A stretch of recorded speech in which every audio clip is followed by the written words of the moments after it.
নমস্কার, আমি পায়েল। সকলকে স্বাগত জানাচ্ছি পেটিওক আমিতে আরেকটা লাঞ্চ মেনু নিয়ে তোমাদের কাছে এসে গেছি। তো আজকে লাঞ্চ মেনুটা অন্য দিনের থেকে একদম অন্যরকম।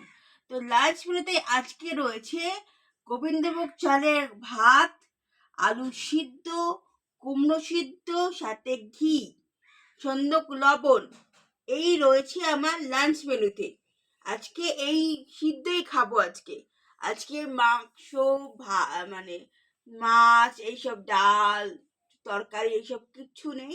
এরকম সিদ্ধ খাবার খাবো আজকে। তো একটু স্বাদ পরিবর্তন করতে তো ভালোই লাগে। আর সিদ্ধ তো মোটামুটি সবারই প্রিয়। আর গরম গরম আম, গোবিন্দভোগ চালের ভাত খেতে তো বেশিরভাগ মানুষেরই প্রিয় খাবার। তো সেই কারণে আজকে আমি খাওয়া মানে এই খাবারটাই বেছে নিয়েছি। আর লাঞ্চ